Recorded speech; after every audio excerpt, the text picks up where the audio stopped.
اعوذ باللہ من الشیطان الرجیم، بسم اللہ الرحمن الرحیم۔ زندگی نامہ بانو شجاع، مادر انقلاب، مجاہدہ مرضیہ حدیچی دباغ۔ آیت اللہ ربانی شیرازی، جو اسی کوریڈور کے ایک کمرے میں قید تھے، اپنے دلسوز اور دردناک آواز میں قرآن پاک کی تلاوت کر کے مجھے اس طرح سے تسلی دے رہے تھے۔ جس جلتی ہوئی آگ میں کھڑی تھی، اس آواز نے میرے اوپر پانی سا ڈال دیا۔ میں زمین پر بیٹھتی چلی گئی۔ میں کچھ پرسکون سی بھی ہو گئی اور شرمندہ بھی کہ میرے اوپر پڑنے والے مصائب میری شہزادی زینب سلام اللہ علیہا کے مصائب سے زیادہ ہیں جو میں اس طرح سے نالہ و فریاد کر رہی ہوں۔ میں نے ایک بار پھر اپنے آپ کو سمیٹا اور خدا سے ہمت اور صبر کی دعا کرنے لگی۔ صبح ہوئی تو یہ لوگ مجھے جیل میں بنے ہاسپٹل میں ڈال گئے۔ مجھے رضوانہ کا کچھ پتہ نہیں تھا کہ وہ کہاں ہے اور کس حال میں ہے۔ رات دوبارہ مجھے کوٹری میں لا کر ڈال دیا۔ رات کا کچھ پہر گزر گیا تھا کہ مجھے رضوانہ کی چیخوں کی آوازیں سنائی دینے لگی۔ میں تڑپ گئی۔ میں اس کی چیخیں سن کر ایک زخمی سانپ کی مانند زمین پر لوٹ رہی تھی۔ کبھی دریچے کے چھوٹے سے سوراخ سے دیکھنے کی کوشش کرتی، مگر کوریڈور میں اندھیرا سا ہونے کی وجہ سے کچھ پتہ نہیں چل رہا تھا کہ کسے لے کر گئے اور کسے لائے ہیں۔ رضوانہ کی دلخراش چیخیں میرے دل کو لرزا رہی تھی۔ میں اس وقت اپنے آپ کو بالکل بے بس محسوس کر رہی تھی۔ میں کبھی زمین پر لوٹتی، کبھی اپنے آپ کو دیوار پر مارتی، مگر کچھ بھی نہیں کر سکتی تھی۔ اچانک رضوانہ کی چیخوں کی آواز آنا بند ہو گئی۔ خدایا، کیا ہوا؟ ان لوگوں نے میری بچی کا کیا حشر کیا؟ کیا رضوانہ مر گئی؟ میرا پورا وجود لرز رہا تھا۔ جب بہت دیر تک اس کی آواز نہیں آئی تو میں نے سمجھ لیا کہ میری بچی مر گئی۔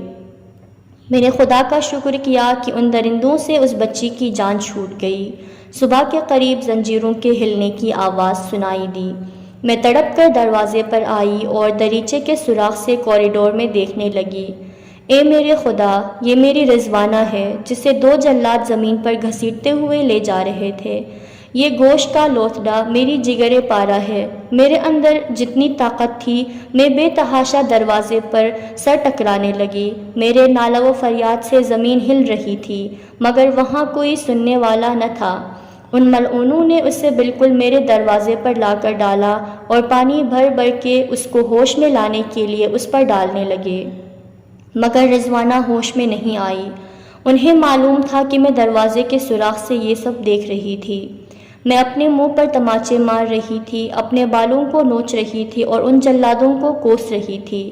جب ان وحشیوں نے دیکھا کہ یہ ہوش میں نہیں آتی تو کوریڈور سے رضوانہ کے بے جان بدن کو کمبل میں لپیٹ کر لے گئے۔ میں نے پھر سے چیخنا چلانا شروع کیا، خدا کے لیے اس پر رحم کرو، مجھے بھی اس کے ساتھ لے جاؤ، قاتلو تم نے میرے بچی کے ساتھ کیا کیا؟ پھر میں نے کہنا شروع کیا، اے خدا، مجھے بھی موت دے دے، مجھے بھی اس دنیا سے اٹھا لے، مجھے یہ زندگی نہیں چاہیے۔ کہ مجھے پھر سے دل نشین آواز میں تلاوت قرآن کی آواز سنائی دی۔ وَاسْتَعِینُوا بِالصَّبْرِ وَالصَّلَاةِ وَإِنَّهَا لَكَبِیرَةٌ إِلَّا عَلَى الْخَاشِعِینَ۔ آیت اللہ ربانی شیرازی اپنی دلسوز اور دردناک آواز میں قرآن پاک کی تلاوت کر کے مجھے تسلی دینا چاہ رہے تھے۔ میں وہیں دروازے سے ٹیک لگا کر بیٹھ گئی اور اللہ سے صبر و استقامت کی دعا کرنے لگی۔ ساواکیوں کے تشدد سے میرے جسم پر کوئی جگہ سالم باقی نہ بچی تھی۔ میں کافی عرصے ہاسپٹل میں ایڈمٹ رہی۔ ان چند دنوں میں مجھے ساواک نے اتنے شکنجے دیے تھے کہ میں ایک زندہ لاش کی مانند ہو چکی تھی۔ مجھے رضوانہ کی فکر بھی مارے دے رہی تھی۔ اس دن کے بعد سے اس کا کچھ پتہ نہ تھا کہ کہاں سے کسی کو ہم سے ملنے کی اجازت نہ تھی۔ میرے جسم کے زخم اتنے سڑ گئے تھے کہ کچھ دن بعد جیل کے ڈاکٹرز نے میرے علاج کرنے سے منع کر دیا۔ ساواک کے آدمی مجھے گھر کے دروازے پر پھینک گئے، مگر میری نگرانی کر رہے تھے۔ ایک بڑے ہاسپٹل میں میرا علاج شروع ہوا۔ میری سب سے چھوٹی بیٹی اس وقت 4 سال کی تھی۔ وہ میری جدائی میں سخت بیمار پڑ گئی تھی۔ بالآخر کئی آپریشن کے بعد میری کچھ طبیعت سنبھلی تو میں نے شاہ کے خلاف سیاسی سرگرمیاں پھر سے شروع کر دیں۔ سب نے مجھے منع کیا کہ تم انقلاب کے لیے اپنا حصہ دے چکی ہو، تمہارے جسم میں اب تشدد برداشت کرنے کی طاقت نہیں، مر جاؤ گے۔ مگر میں ظلم کے خلاف ڈٹ جانے کا عزم کر چکی تھی۔ میری رضوانہ اب تک ان کے چنگل میں تھی۔ چند مہینے گزرنے کے بعد ساواک نے مجھے دوبارہ گرفتار کر لیا۔ اس بار مجھے عمومی جیل میں رکھا گیا، مگر میرے ساتھ کمرے میں جتنی قیدی عورتیں تھیں سب مارکسسٹ تھیں۔ ان کے ساتھ وقت گزارنا بھی ایک سخت مرحلہ تھا۔ ایک روز چند ساواکی میرے پاس آئے اور کہا کہ تمہیں تمہاری بیٹی سے ملوانے لے جا رہے ہیں۔ مجھے اپنے کانوں پر یقین نہ آیا، کیونکہ اس طرح کے ذہنی ٹارچر وہ قیدیوں کو دیتے رہتے تھے۔ وہ مجھے انفرادی جیل کی طرف لے کر چلے اور ایک تاریک سے نمدار کمرے کا دروازہ کھول کر مجھے اندر دھکیلا اور مجھ سے کہا کہ تھوڑی دیر بعد آ کر تمہیں لے جائیں گے۔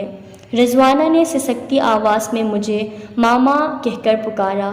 میری آنکھیں اندھیرے میں کچھ دیکھنے کے قابل ہوئیں تو میں نے رضوانہ کو دیکھا۔ وہ لوہے کے تخت پر پڑی تھی اور اس کے دونوں ہاتھ زنجیروں سے تخت سے بندھے ہوئے تھے۔ میں بے قراری سے آگے بڑھی اور اپنے آپ کو رضوانہ پر گرا دیا۔ میری آنکھوں سے آنسوؤں کا سیلاب جاری ہوا۔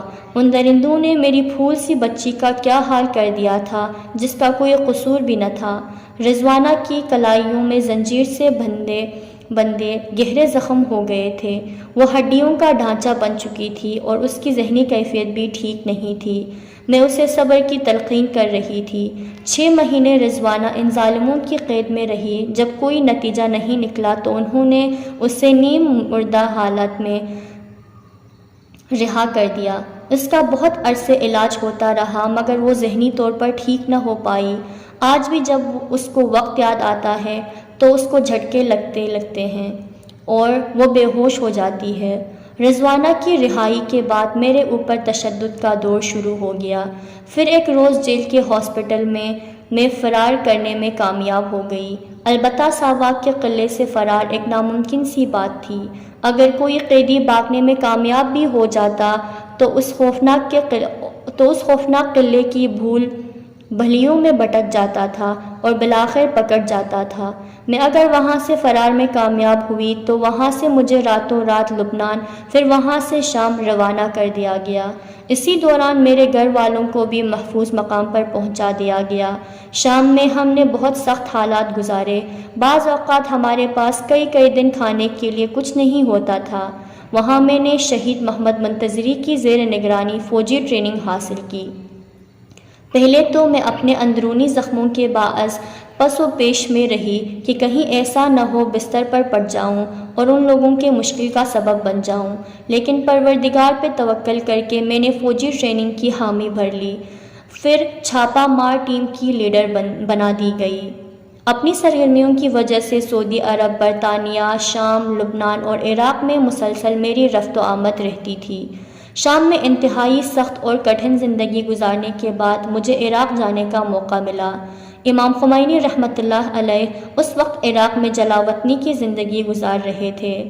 امام خمینی رحمۃ اللہ علیہ سے ملاقات کے دوران میں نے امام سے سوال کیا کہ شام میں قیام کے دوران ہمیں بعض اوقات صہیونیوں کے خلاف فلسطینی مجاہدین کے ساتھ مہم پر جانا پڑتا ہے، آپ کی نظر اس کے بارے میں کیا ہے؟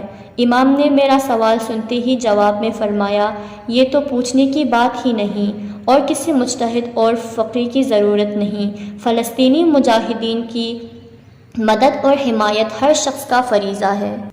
بانو مرضیہ دباغ اپنے واقعات بیان کرتے ہوئے ایک مقام پر لکھتی ہیں، 1979 میں ہم ابھی پیرس کے نواحی علاقے میں ہی تھے۔ امام خمینی کے ایران جانے کی تیاری شروع ہو چکی تھی۔ ہمیں اطلاع ملی ایران کا ایئرپورٹ بند کر دیا گیا ہے۔ یہ امام کی وطن واپسی سے پہلے کی بات ہے۔ ایک رات امام نے حکم دیا کہ جتنے افراد اس وقت یہاں موجود ہیں سب کو میرے پاس لے آئیں۔ ہمارے ساتھ غیر ملکی بھی وہاں تھے جو واقعی امام سے بے انتہا عقیدت رکھتے تھے اور امام جو بھی دستور فرماتے تھے بے چون و چرا قبول کرتے تھے۔ جب امام پر ایئرپورٹ بند ہونے کی اطلاع ملی تو آپ نے اس رات دستور دیا کہ سب کو میرے پاس جمع کیا جائے۔ جب سب امام کی خدمت میں جمع ہو گئے تو امام نے افراد کو مخاطب کرتے ہوئے فرمایا، میں اپنی بیعت آپ سب پہ سے اٹھا لی ہے۔ آپ لوگ مختلف شہروں اور ملکوں سے یہاں جمع ہوئے ہیں اور مستقل زحمت میں ہیں۔ خداوند آپ سب عزیزوں کو اس کا اجر عنایت فرمائے۔ آپ لوگ جہاں جہاں جس ملک کے ہیں واپس جا سکتے ہیں۔ میں احمد کے ساتھ تنہا ایران جاؤں گا۔ میں آپ سب کی زندگیاں خطرے میں نہیں ڈال سکتا۔ اگر میں خیریت سے پہنچ گیا تو آپ سب بھی آ جائیے گا۔ یہ سن کر ایک دم افراد میں ہلچل سی مچی اور حاضرین کے رونے کی آواز بلند ہوئی۔ ہر کوئی زیر لب زمزمہ کر رہا تھا اور اپنی اپنی زبان میں کچھ نہ کچھ کہہ رہا تھا۔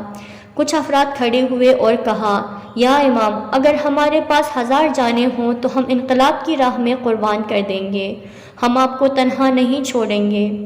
میں بھی وہیں کھڑی تھی۔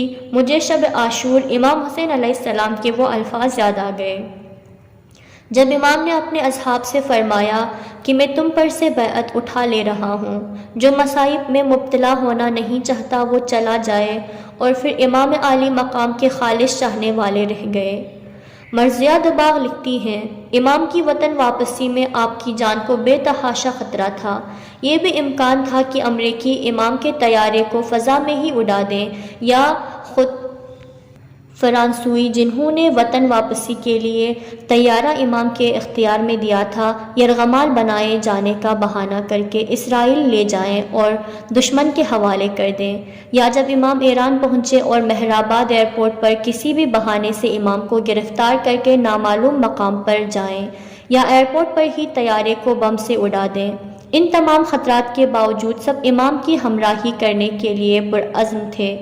سب کے چہروں پر اطمینان اور سکون تھا، کسی کو پیش آنے والے خطرات کی پرواہ نہیں تھی۔ لیکن امام کی واپسی والے روز جب اخباری نمائندے امام کے تاثرات لینے آئے ہیں، میں امام کے محافظ کے طور پر آپ کے ہمراہ تھی اور ہر طرف کی نگرانی کر رہی تھی کہ اچانک مجھے محسوس ہوا کہ ایک اخباری نمائندہ پیچھے دیوار کی طرف سے سیڑھیاں چڑھ کر امام کی طرف آنا چاہ رہے ہیں۔ وہ مجھے مشکوک سا لگا۔ میں دوڑ کر اس طرف گئی اور لکڑی کی وہ سیڑھی جس پر سے وہ چڑھ کر اوپر آ رہا تھا اپنی پوری طاقت سے ہلانا شروع کی۔ بالآخر وہ سیڑھی پر سے گر گیا اور باقی لوگ بھی متوجہ ہو گئے، مگر میں بے دم ہو کر گر گئی اور میری اتنی حالت خراب ہو گئی کہ مجھے ہاسپٹل میں ایڈمٹ کرنا پڑ گیا اور میں امام کے ہمراہ نہیں آ پائی۔ اسلامی انقلاب کی کامیابی والے دن جب پورا ایران جشن و سرور میں ڈوبا ہوا تھا، میں ہاسپٹل میں تھی، لیکن دل بہت مطمئن تھا، کیونکہ مجھے معلوم ہوا کہ وہ اخباری نمائندہ امام پر حملہ کرنا چاہتا تھا۔ اسلامی انقلاب کی کامیابی کے کچھ دن بعد جب میری حالت سنبھل گئی تو مجھے ویل چیئر پر ایران روانہ کیا گیا۔ انقلاب اسلامی کی کامیابی کے بعد میرے عزم و حوصلے میں مزید اضافہ ہوا۔ اب میری ذمہ داریوں میں بھی مزید اضافہ ہو چکا تھا۔ سب سے پہلے مجھے ہمدان شہر کی سپاہ کی کمانڈ دی گئی، ساتھ ہی خواتین کی رضاکار فورس بسیج کی سربراہ بھی میرے حوالے کی گئی۔ ساتھ ہی انقلاب مخالف افراد منافقین سے بھی نمٹنا پڑتا تھا۔ دوران جنگ میں کافی عرصے امام کی ذاتی محافظ ہونے کی خدمات بھی انجام دیتی رہی۔ پھر مجھے مجلس شورائے اسلامی میں تہران کے عوام کی نمائندہ قرار دیا گیا۔ اسلامی انقلاب کی کامیابی کے 1 سال بعد جب صدام نے ایران پر حملہ کیا تو ساتھ ہی میں محاذ پر بھی خدمات انجام دیتی رہی۔ وہاں انقلاب کے وفادار اور پاسداروں کے عزم و حوصلے کو دیکھ کر میں اپنی جیل کی صعوبتوں کو بھول جاتی تھی۔